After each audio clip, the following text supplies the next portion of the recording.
What's up everyone, this is Tony Albanese, the Pastryarch, coming to you from my home in my personal kitchen.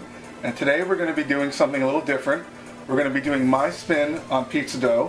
I call it the Pastryarch pizza dough. And at the end of the video I'm going to have the recipe up on the screen, so don't worry if you don't catch everything. But it's simple, it's quick, it's delicious, it's crunchy, it's everything you want in pizza dough, and it will impress everyone. And I'm going to get started now. Alright, first thing first, we're going to need 2 1/4 cups of lukewarm water. This is cup number 2. Now this recipe I'm using is actually a pretty big recipe. This is going to be enough for almost 3 pizza pies, but it stays perfect in the fridge, or you can even freeze it if you want. And if you're going to make it, I say make a lot. Next we have 3 teaspoons of active dry or instant yeast. I have instant. 1, 2, 3, just like that. And then you want to mix it around so it all gets incorporated into the water. Just like that.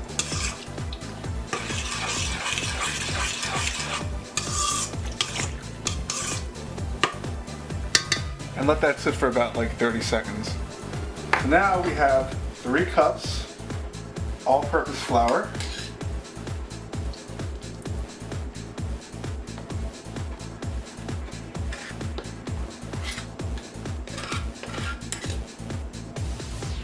you can see it bubbling already.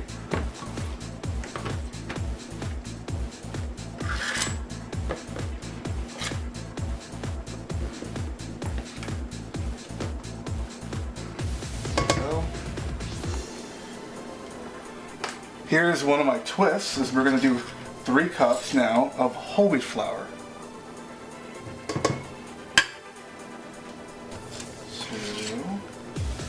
And the all-purpose flour I always use unbleached because I don't think bleached flour is good. And there we go, there's 3.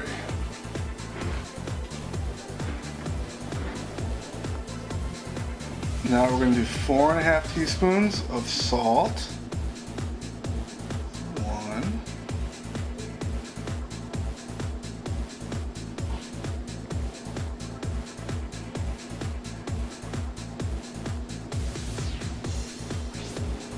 Now, as you know, I'm Italian and I like my flavor and I like a lot of spices.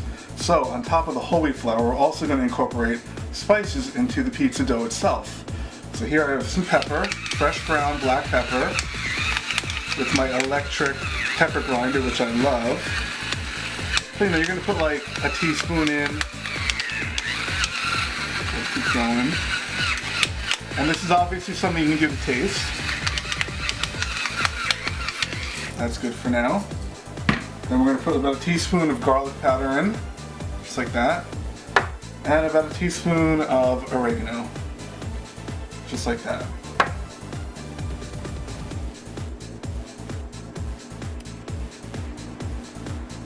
So we got everything in the mixing bowl. Now we're going to mix it. So you got your bread hook. You're just going to put it on low. Let it do its thing.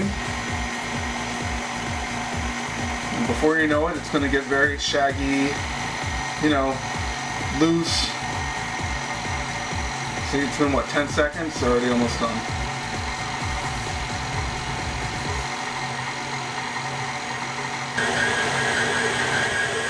Alright, now when it goes like this, it comes all together as one, like one big, you know, roll of dough, you're finished. That's it. So once it's done, you're going to have a little flour out. You're going to pour it out because you got to knead it now. Just like that.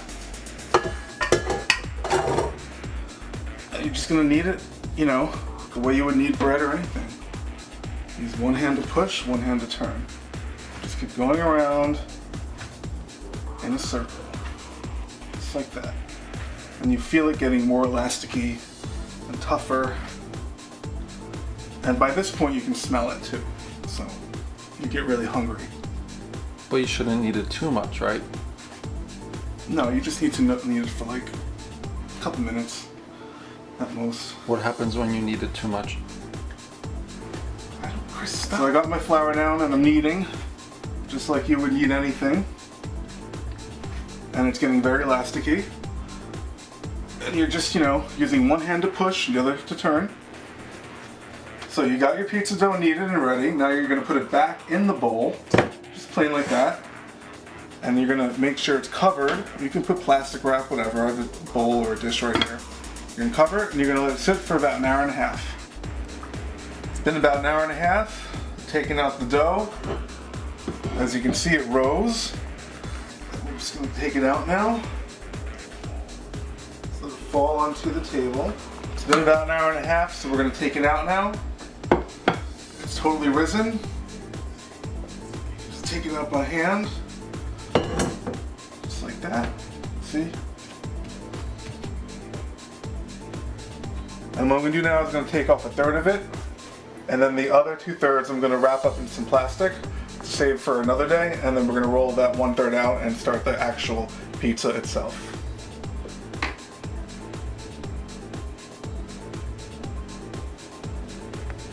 Here I got a third of the pizza dough.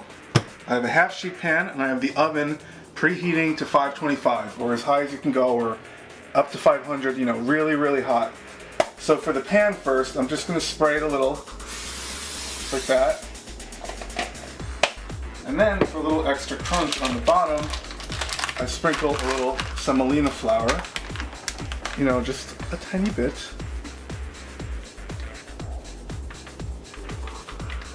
Now your pan's ready. Now I'm gonna start rolling out the dough. And you can see the spices, you can see the golden color from the whole wheat flour. It smells really good.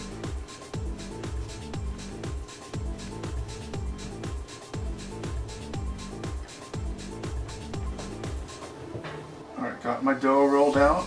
Now, even though with cakes, I'm usually pretty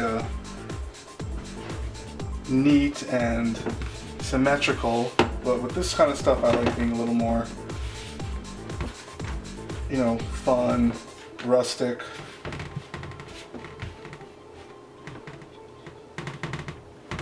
Alright, there we go.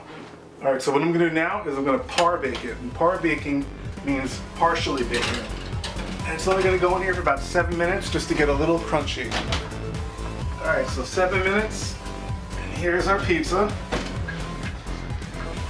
Starting to look really good.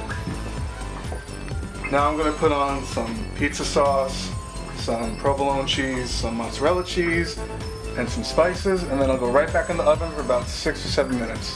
Now back in the oven for about 7 more minutes. I wish you guys could smell it in here.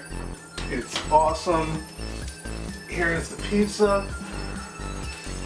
Look at that. If that doesn't make you starving, then I don't know what will. Alright, let's put it on our serving tray. Look how perfect this is. Crunchy, well done, gooey, amazing. I could eat this whole thing. I'm gonna cut into it now.